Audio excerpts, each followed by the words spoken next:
Eu gostaria de convidá-los, por gentileza, a abrirem comigo no primeiro livro de Reis, capítulo 13, do versículo 7 ao 10.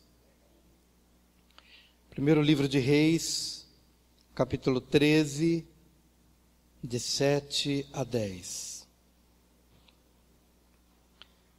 Queridos, o texto bíblico nos diz assim: Disse o rei ao homem de Deus: Vem comigo à casa e fortalece-te, e eu te recompensarei.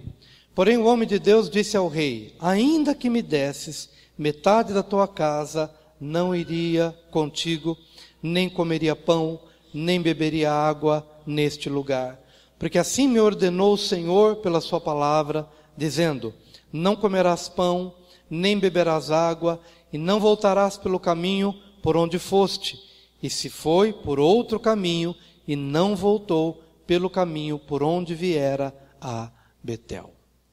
Hoje eu gostaria de falar sobre a árvore e o profeta. Vamos repetir essa frase: a árvore e o profeta.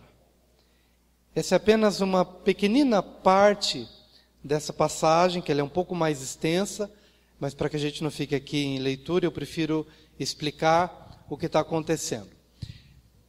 Mas o título da mensagem, a árvore e o profeta, representam, tanto a árvore quanto o profeta, representam os nossos conflitos e os nossos desafios internos e os nossos desafios externos. A árvore aqui para a gente vai representar os nossos desafios pessoais e internos que a gente precisa vencer, e o profeta vai representar aqui os nossos desafios externos. Por isso a árvore e o profeta. Nós estamos diante aqui de uma passagem bíblica que vai nos inspirar a perceber quão grandes são esses desafios. Às vezes nós não nos damos conta de que temos inimigos dentro de nós que precisam ser superados e vencidos. E às vezes, quando cuidamos muito de dentro, nos descuidamos às vezes dos inimigos de fora, dos desafios que vêm de fora. E é importante que a gente tenha então essa visão global, essa visão macro, essa visão mais completa possível, para que nossos desafios sejam vencidos e os nossos objetivos sejam alcançados. Para a gente entender o que está acontecendo aqui, eu preciso contar uma historinha para a qual eu peço a sua atenção, para a gente entender o que vem depois. Deus aqui está separando um profeta jovem, é um profeta novo, com uma missão. Você vai até o território de Israel. Israel naquele período já estava dividido entre Reino do Norte e Reino do Sul. E no Reino do Norte reinava um rei mau, um rei pagão, idólatra, violento, feiticeiro. E era um homem que estava promovendo um culto a um Deus que não era o Deus de Israel. E por conta disso, o mal estava vindo sobre a nação. A violência estava vindo sobre a nação. E esse homem, rei do Reino do Norte, era Jeroboão. E ele tinha pelo menos 2 lugares de adoração a esses deuses falsos. Havia lá em Dan e também havia em Betel. E esse Jeroboão estava lá em Betel, adorando aos seus deuses, ali no altar de Betel. E Deus então destaca um profeta jovem, cujo nome não é mencionado aqui. Ele sai de Judá com uma missão. Você vai lá no altar de Betel, aquele altar profano, aquele altar que está prejudicando a nação de Israel, e você vai profetizar contra o altar. E como sinal de que a sua palavra vai vingar e vai prosperar, quando você estiver profetizando contra aquele altar, o altar vai se rachar e todas as cinzas dos sacrifícios que já foram feitos ali, essas cinzas se esparramarão. Mas o altar se romperá, ele se fenderá como sinal de que eu sou com a tua boca e eu sou contigo. E assim foi aquele jovem com a missão de profetizar contra aquele altar. Mas o jovem tinha uma missão além dessa. Ele tinha que ir profetizar contra o altar, mas ele não podia entrar em nenhuma casa, ele não podia comer em nenhuma casa, ele não podia beber em nenhuma casa, ele não podia descansar em nenhuma casa. Ele tinha que ir, cumprir a missão e sair daquele lugar. E quando ele chegou então nesse altar de Betel, o rei Jeroboão, esse homem maligno, estava ali no altar, fazendo seus sacrifícios, e quando o profeta jovem, novo, profetizou contra aquele altar, e o altar imediatamente se rompeu, se rachou, e as cinzas foram espalhadas, Jeroboão, que era o rei, e que viu toda aquela cena, estendeu seu braço contra o profeta, como que dizendo: não deixem que ele fuja, prendam-no.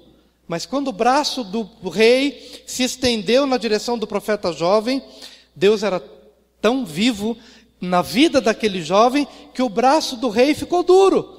E ele não conseguiu recolhê-lo.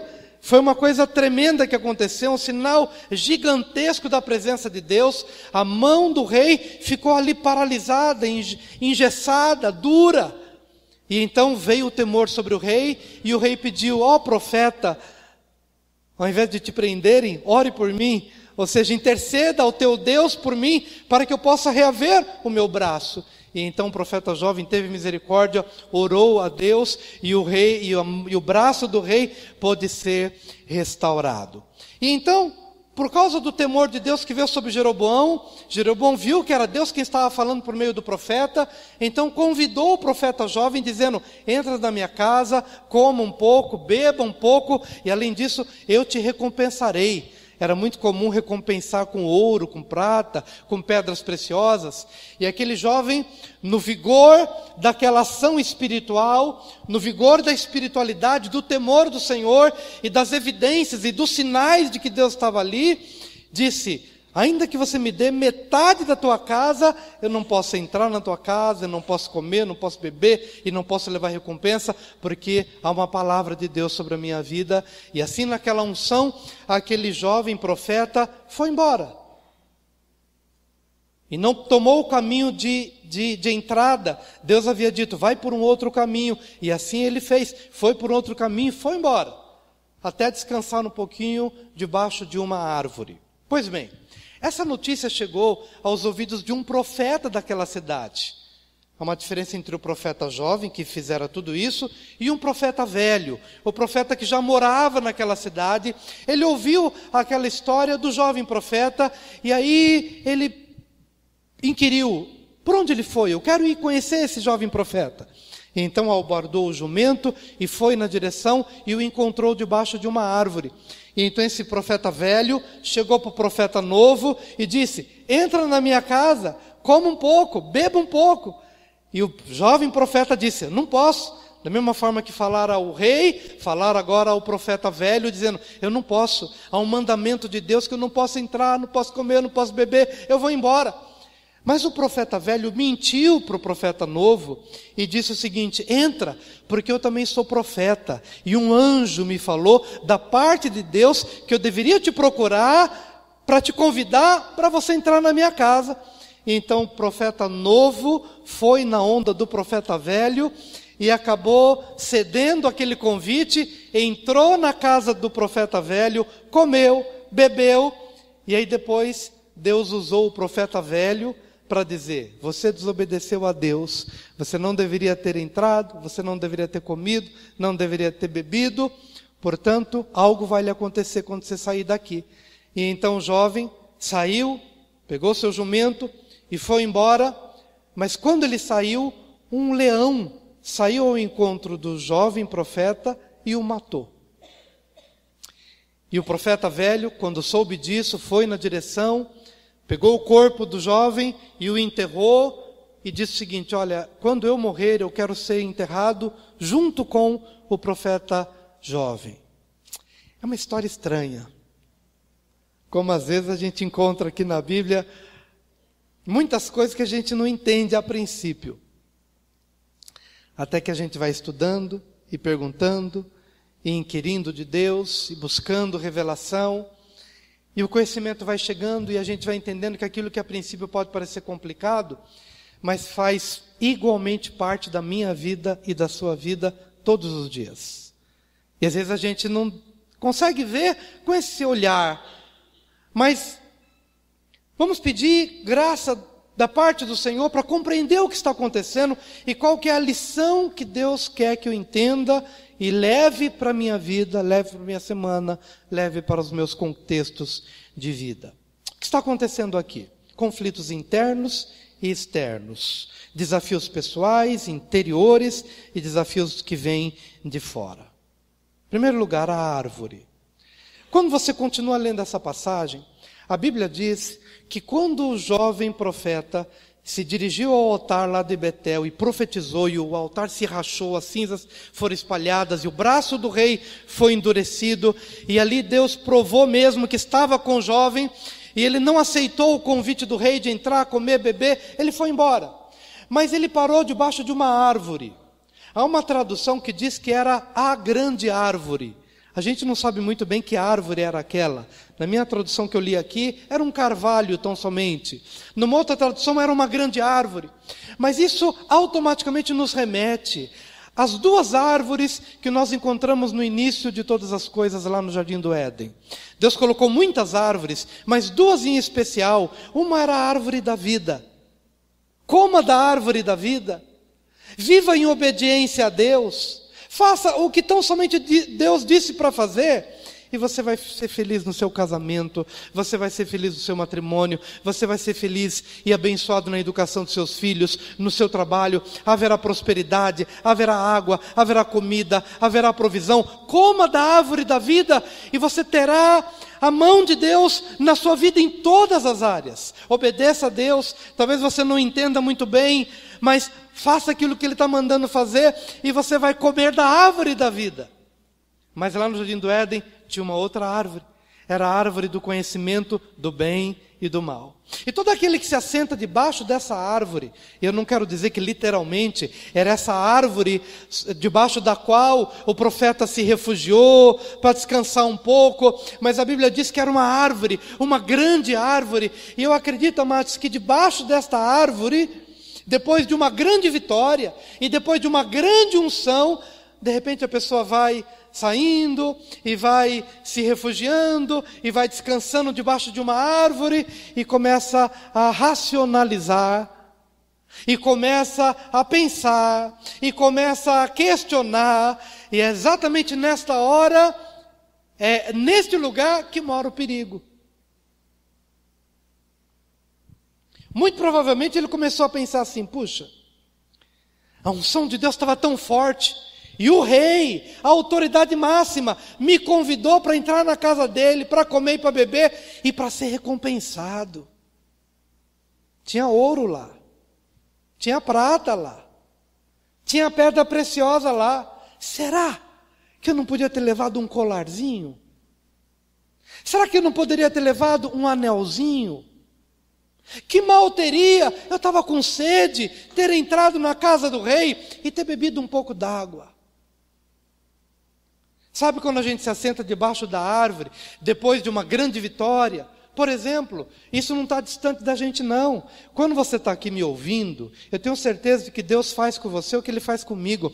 Ele começa a trazer à nossa memória as experiências da nossa vida, é ou não é? Com quantas pessoas acontece isso? Você está ouvindo uma pregação, aí você se projeta para um lugar do seu trabalho, para uma conversa que você teve durante a semana, para um convite que te fizeram, para uma porta que se abriu, e na hora em que você ouve a palavra de Deus, fica claro, tudo nítido. Você está no lugar da unção, no lugar da revelação, onde tudo está claro, o que você tem que fazer, as decisões, as escolhas, as portas pelas quais você há de entrar. Isso aqui, no lugar da unção, fica tudo claro. Mas, quando a gente sai daqui e vai assistir o Faustão, quando a gente sai daqui e pega o trânsito, quando a gente sai daqui e está diante do chefe, ou diante da secretária, ou diante do amigo, ou diante do inimigo, parece que aquela palavra que fora tão viva e tão clara, parece que já não está mais tão claro assim. É ou não é? Por isso que a experiência do profeta é igualzinha à minha experiência à sua. O sentar-se debaixo da árvore, pode não ser o carvalho, pode não ser a figueira ou a videira, mas isso acontece comigo igualmente, como acontece com você. É hora da racionalização. É hora onde a gente ouve domingo, perdoa aquela pessoa que te ofendeu, mas lá no furor da batalha do dia a dia, você fica pensando, será que eu tenho que perdoar mesmo? É a hora que você começa a achar que a palavra é ilógica, que a palavra é irracional, que aquela palavra ela não precisa ser levada tanto a ferro e fogo como veio ao teu coração na hora que você estava no vigor da espiritualidade. E provavelmente isso começou a passar pela cabeça do jovem profeta. Poderia ter entrado. Poderia ter comido um pouco, estava com fome. Poderia ter bebido um pouco. Poderia ter recebido, que mal. Afinal de contas eu trabalhei. Olha o suor do meu rosto. Poderia ter aceitado uma pérolazinha. A razão. Cuidado, queridos. Às vezes você vai ser desafiado por Deus a tão somente obedecê-lo. A fazer o que Ele mandou que você fizesse, ainda que a princípio aquilo não lhe fosse muito claro a sua razão, claro o seu entendimento, mas Ele requeria de você naquele momento obediência, obedeça, faz, o resultado você vai ver depois.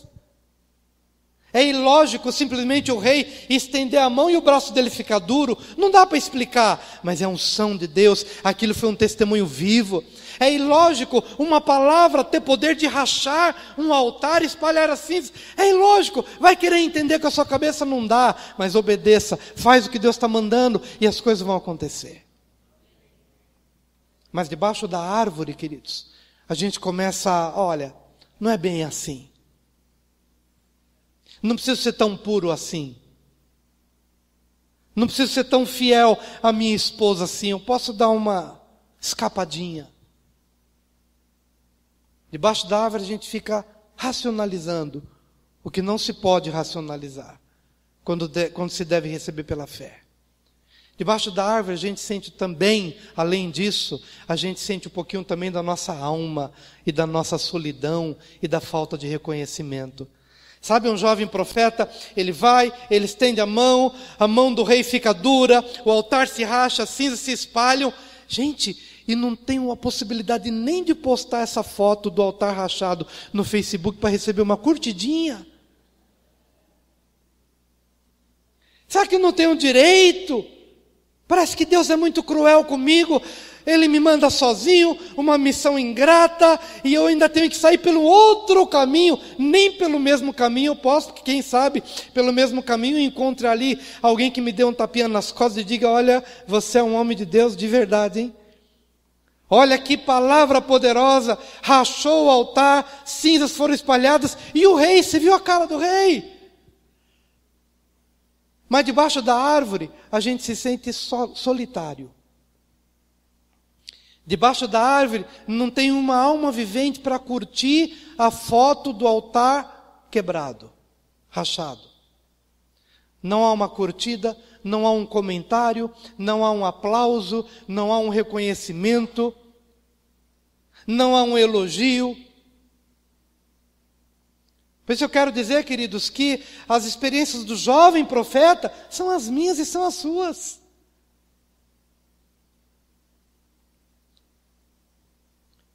E onde a gente fica, às vezes esperando, vai esperar, olha, eu recebi aqui muitos reconhecimentos, mas daquela pessoa que eu esperava, não veio.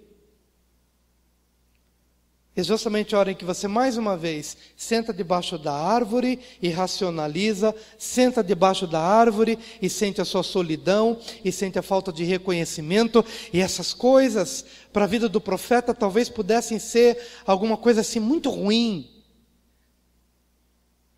que facilmente apaga a lembrança de um grande evento, no qual os olhos deveriam se manter fixos. Olha para o que eu fiz na tua vida.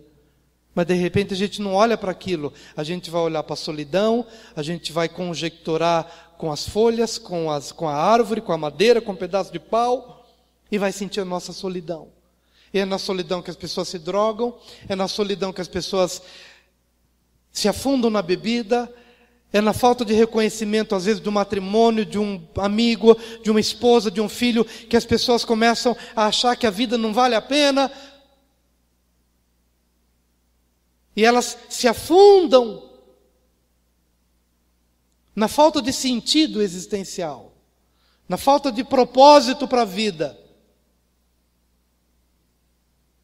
Porque ficaram tempo demais debaixo da árvore.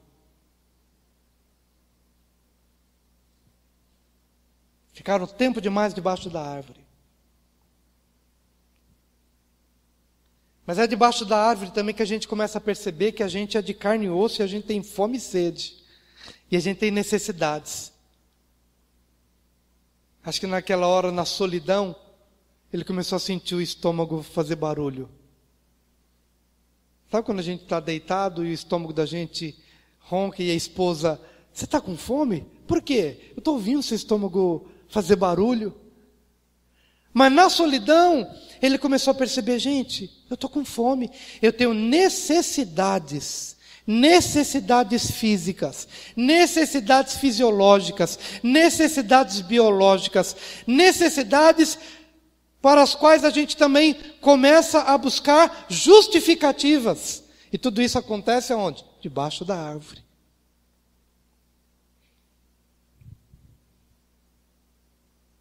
É a hora que a pessoa começa a pensar, puxa, mas eu tenho a necessidade do sexo. Só que o sexo só será uma bênção se ele acontecer no lugar certo, com a pessoa certa, na hora certa, dentro dos padrões certos.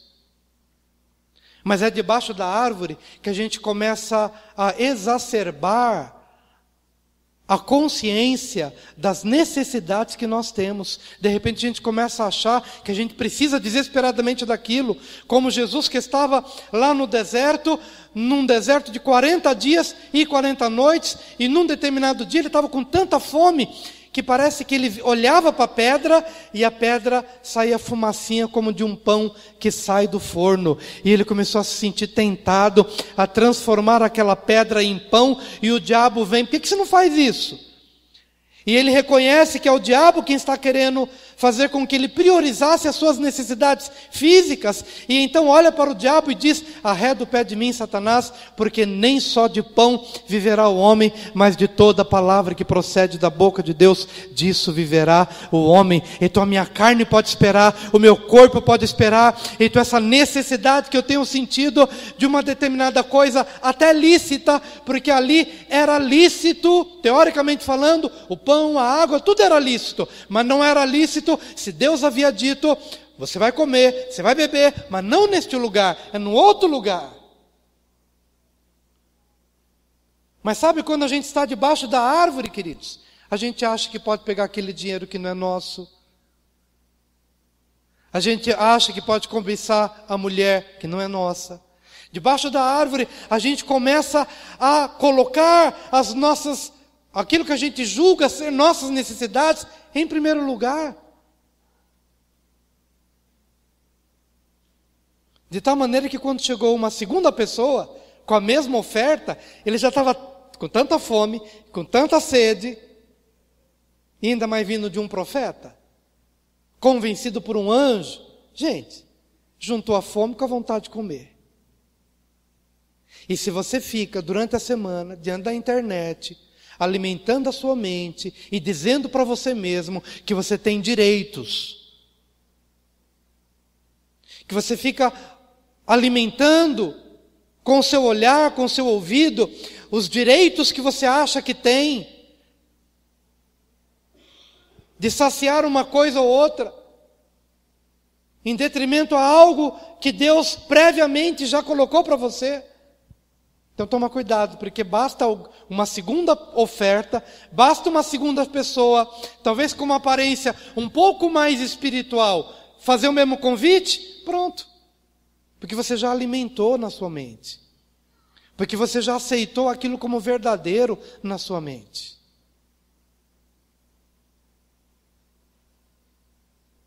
Estar aqui é fácil tomar as decisões, mas as decisões que você toma aqui, neste ambiente da espiritualidade, você precisa preservar na hora do vale, na hora da tentação, porque aquilo que Deus fala com você hoje, no alto monte, precisa valer quando? Quando você estiver no vale da depressão, no vale da tentação, no vale das sugestões enganosas. E se você vai descendo de nível, vai abrindo mão dos valores, chega uma hora, basta alguém um pouquinho mais de roupagem espiritual te convidar, você vai cair. Porque você já foi seduzido por você mesmo. Ninguém é seduzido pelo profeta. Nós somos atraídos, engodados pela nossa própria concupiscência, pelos nossos próprios desejos.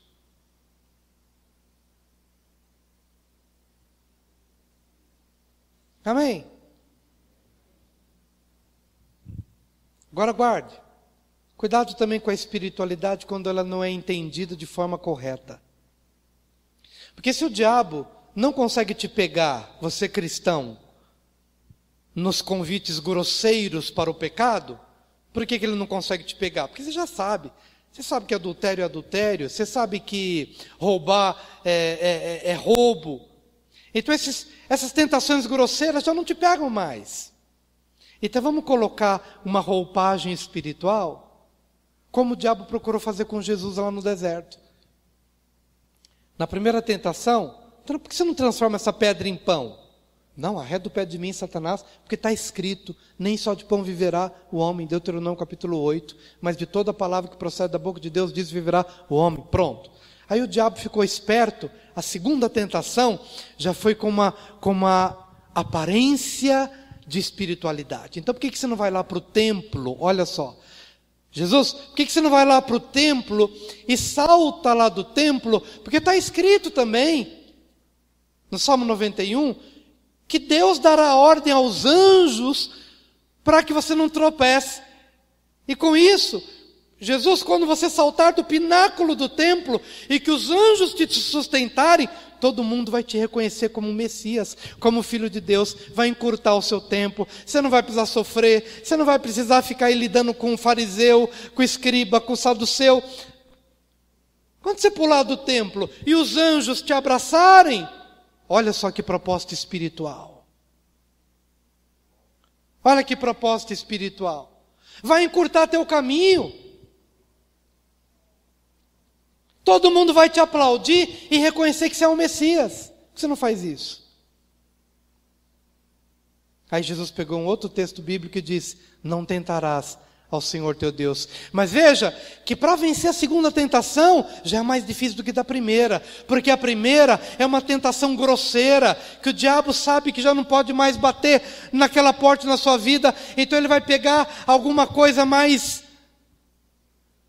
próxima do teu mundo espiritual, mais próximo da tua realidade religiosa. Então vai te tentar com a religião, vai te tentar com a espiritualidade, ou com a aparência de espiritualidade. Está entendendo?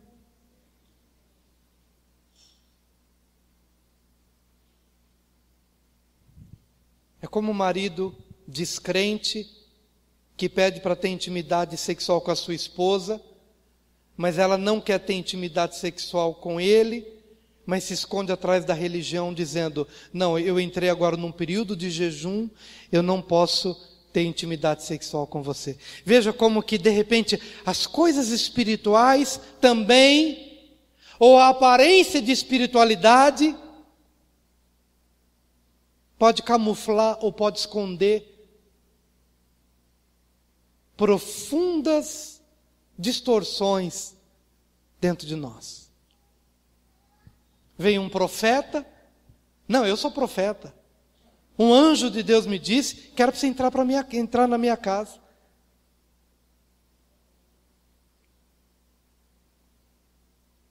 Nós, pastores, procuramos ser bênção na vida de vocês. Mas não se iludam. Nós somos gente como todo mundo.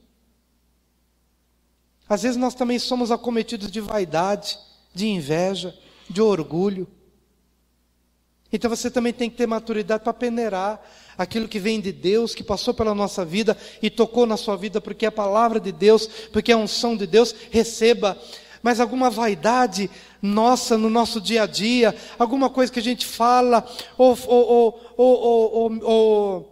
faz, ou realiza, dê o seu devido desconto, porque nós também somos de carne e osso.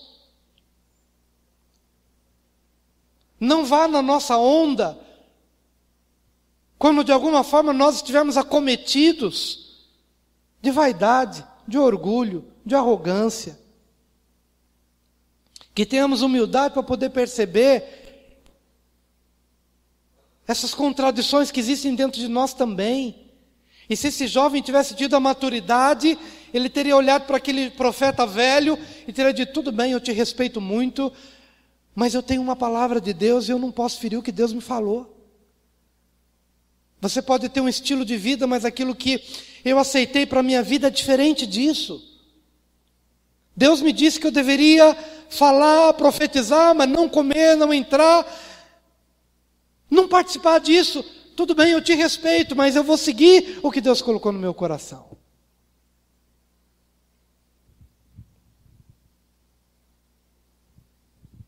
Amém, queridos?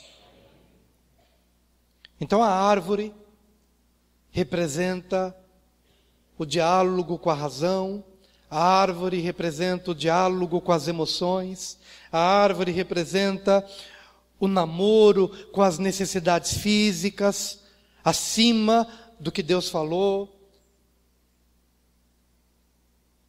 O colocar-me debaixo desta árvore representa uma sintonia com as coisas espirituais, mas não perfeitamente discernidas, não perfeitamente passadas pelo crivo mesmo da palavra e do Espírito. É isso que representa a árvore, essa grande árvore debaixo da qual eu e você podemos passar talvez um tempo longo.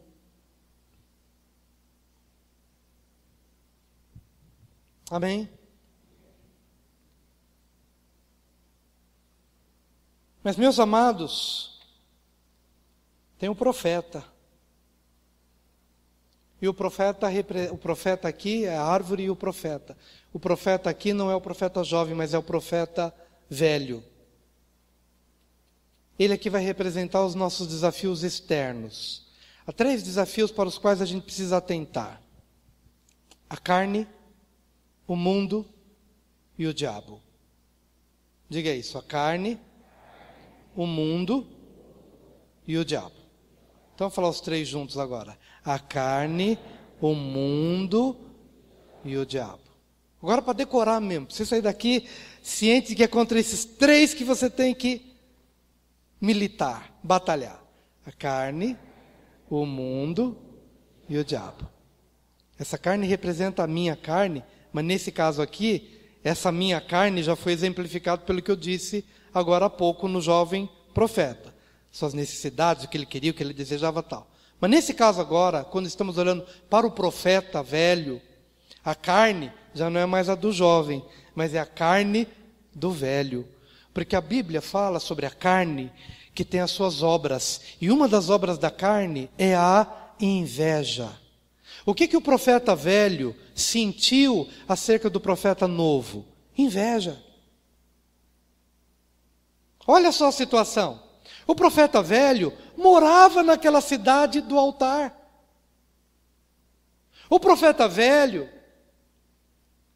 se a gente olhar do ponto de vista da economia, era muito mais econômico chamar o profeta que mora na cidade para profetizar contra o altar daquela cidade, do que trazer um profeta do outro lado, do outro reino, do reino do sul, para vir, para profetizar contra aquele altar. Mas a economia de Deus é diferente da nossa economia.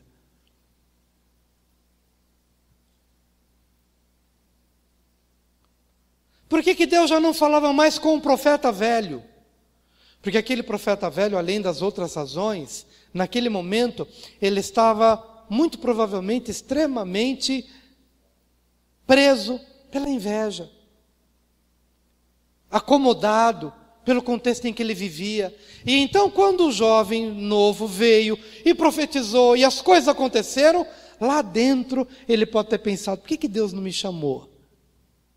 Por que Deus chamou este jovem e não mais a mim? Gente, é uma crise complicada.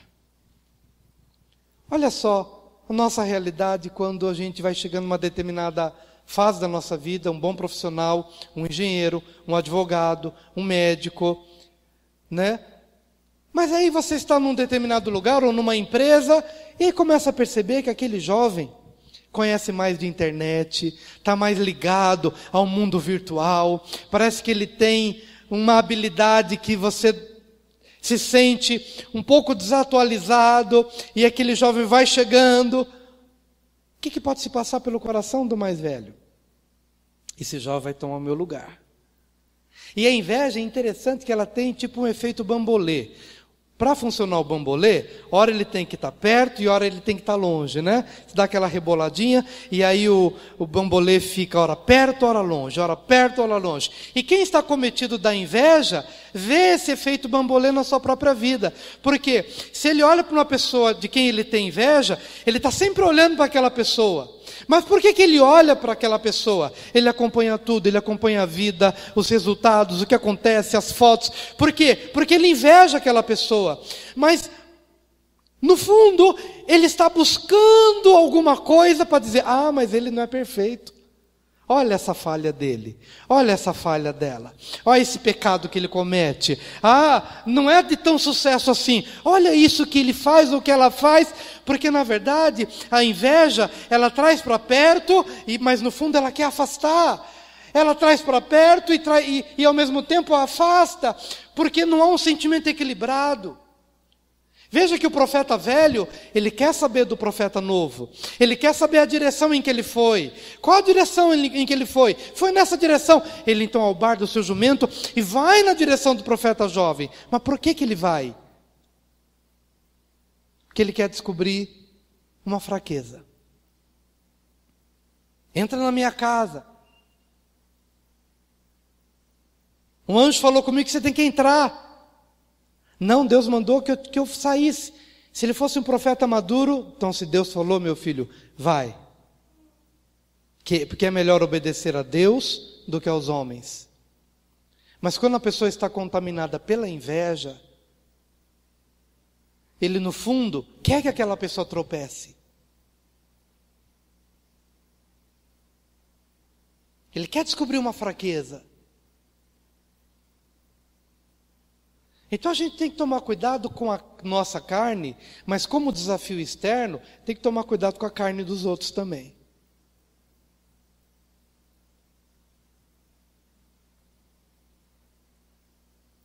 Porque no decorrer da sua caminhada, tem muita gente olhando para você, te admira, bate nas tuas costas, dizendo, puxa, que legal, como você é bom profissional, como você é isso e aquilo e tal. Mas no fundo, está buscando alguma coisinha para se provar que você não é tão bom assim, que você não é tão boa assim.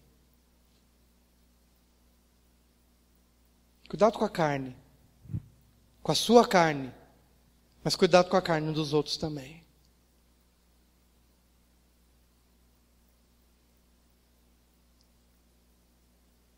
Mas os nossos inimigos externos são 3: a carne, o mundo e o diabo. Então vamos falar de mundo. Por que Deus falou para o profeta jovem, você vai lá, profetiza, contra o altar, não coma, não beba, sai por um outro caminho? Porque o mundo estava impregnado naquele lugar. Estava tão impregnado a ponto de contaminar o próprio profeta que morava na cidade e que já não tinha mais olhos para ver o altar, para se incomodar com o altar, para se constranger com o altar. O mundo estava impregnado na sociedade e estava impregnado na religiosidade. O mundo estava impregnado, aquele mundo, aquela esfera, aquele contexto estava tão contaminado que Deus havia dito ao profeta jovem, sem dar muita explicação, vá, profetiza, fala, e mais ou menos assim, faz o teu trabalho e sai correndo, antes que as suas, estou agora parafraseando, antes que as suas roupas se contaminem com o espírito de feitiçaria que há naquele lugar, com o espírito de imoralidade que há naquele lugar, antes que a sua mente fique contagiada, iludida, envenenada, com o que se come ali, com o que se bebe ali, com o que se fala ali, com o que se discute ali. Sai, faz a tua obra e sai. E aquilo era tão forte. Aquele altar de Betel e o altar de Dan estavam contaminando o território de Israel, a ponto de fazer calar os profetas, fazer cegar os profetas, fazer com que os profetas se tornassem insensíveis, para não se incomodarem mais. E é o que acontece nos dias de hoje. O Big Brother Brasil está entrando em muitas das nossas casas.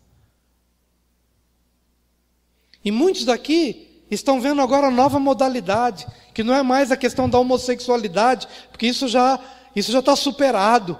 Agora é uma outra modalidade, é a modalidade do incesto. É pai beijando na boca a filha, na piscina, na cama. É a nova modalidade.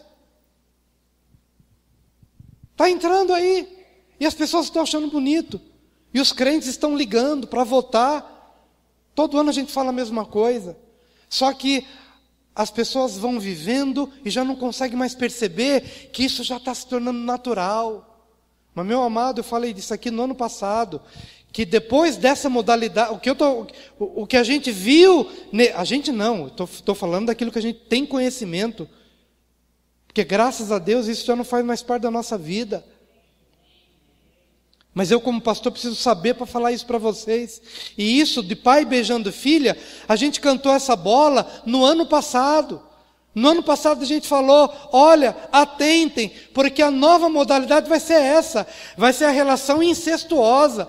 Vai ser pai com filha, mãe com filho, entre parentes. A gente falou isso algum tempo atrás. E agora com os nossos olhos a gente está vendo. Agora, a outra, quando essa já de alguma forma estiver impregnada, e como impregnada? Porque joga na televisão, o povo se choca, e aí depois eles mandam os repórteres de rua dizer, o que você achou? Aí aquela mãe desinformada, aquele pai desinformado, aquele jovem já também conivente com tudo, vai dizer, não, tudo bem, faz parte, não tem problema não, pai beijar filha, mãe beijar filho, não tem problema. E a sociedade vai comendo desse pão, vai bebendo dessa água, vai dormindo nessa cama, de tal maneira que os profetas, os próprios profetas, já não têm mais autoridade contra esse altar.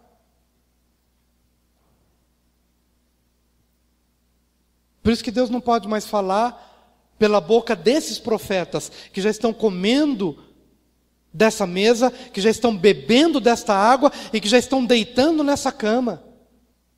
Se não literalmente, pelo menos conceitualmente, no seu entendimento, já achando que, tudo bem, faz parte da sociedade, cada um faz o que quer da vida.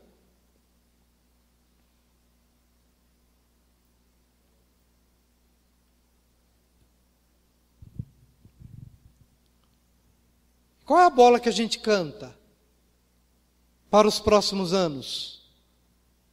No sentido da mentalidade das trevas. Próximo será bestialidade, bestialismo, os homens com os animais, os homens com os animais, deitados na mesma cama,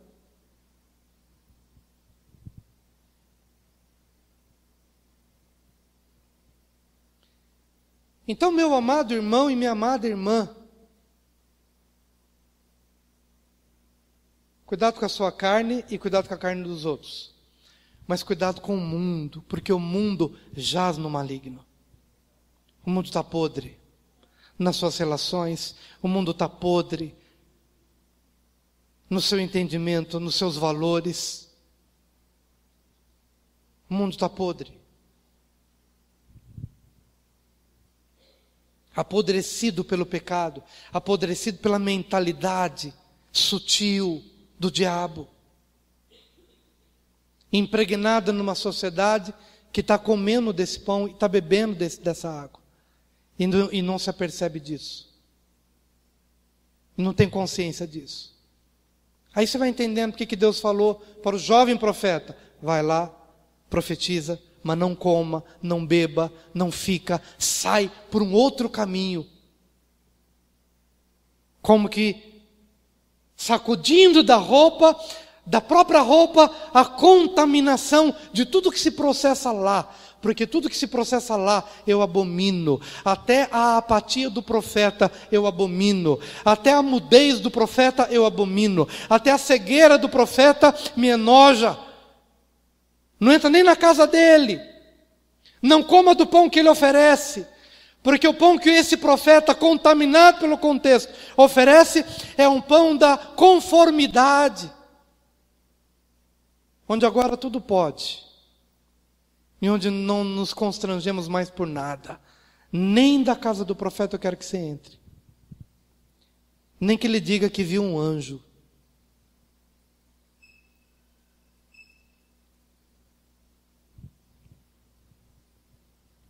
Mundo. E o último. O diabo.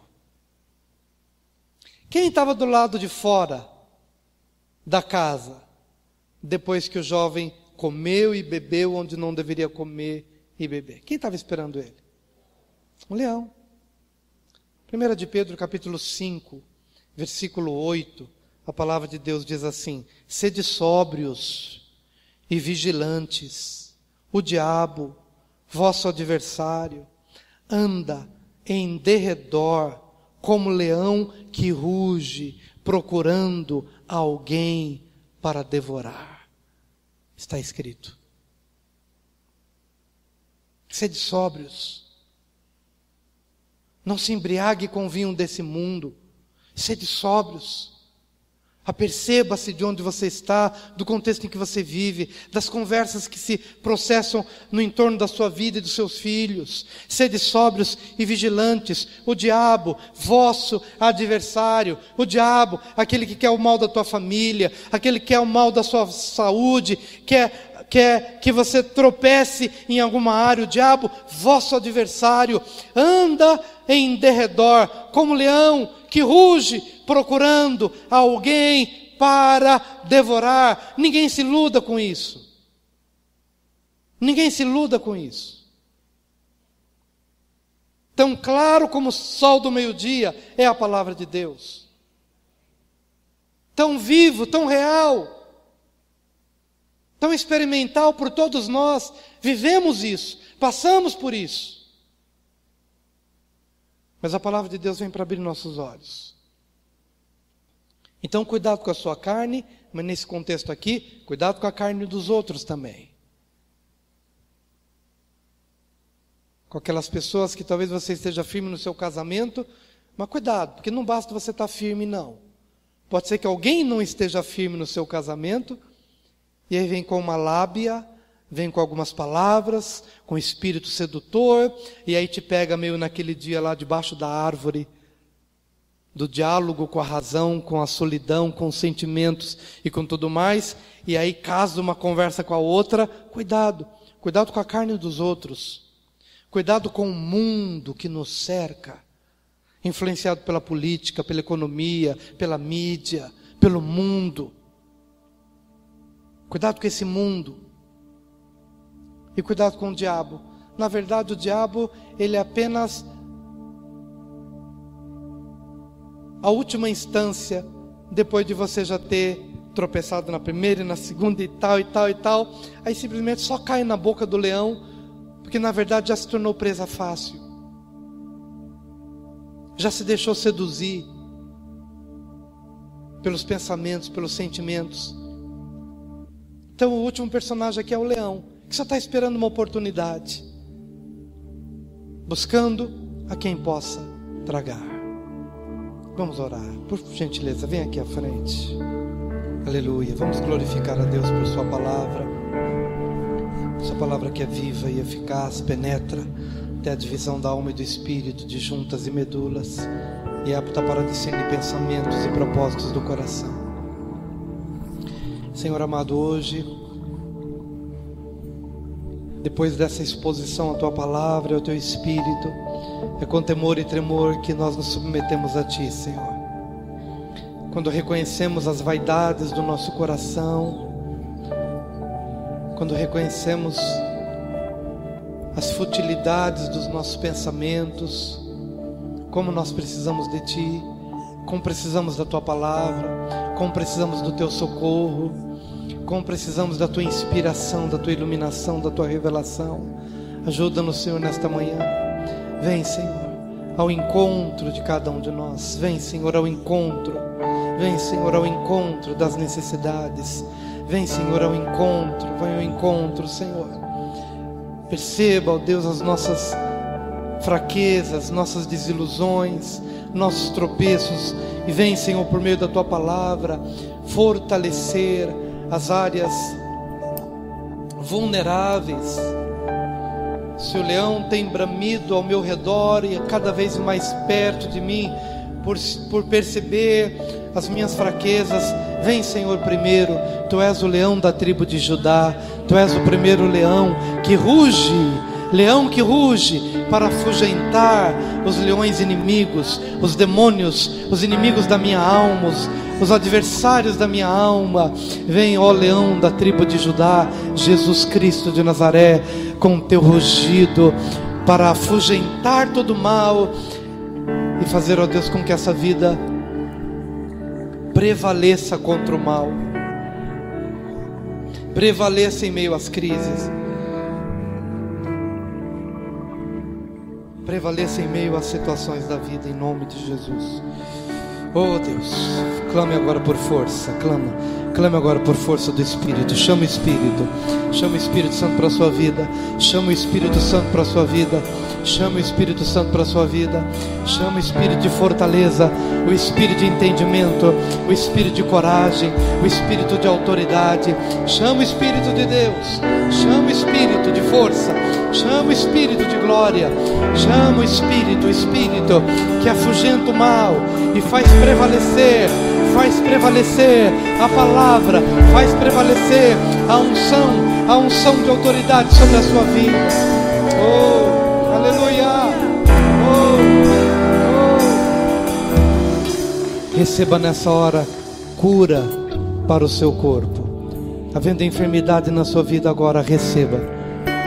O Senhor está provando que é Ele quem quebra o altar de Baal, mas é Ele quem restaura o altar de Yahvé, nome próprio de Deus. É Ele quem restaura o altar dele na sua vida. E quando Ele restaura, Ele te cura do câncer, te cura da leucemia, te cura desses tumores. Receba na sua vida agora a cura. Ele cura os rins, Ele cura o pulmão, Ele cura a sua corrente sanguínea. Receba agora na sua vida em nome de Jesus o bálsamo de Gileade, o bálsamo de cura, o bálsamo de restauração. Ele quebra as algemas das tentações que haviam sobre a sua vida. Ele quebra, Ele estabelece o domínio, o senhorio dele.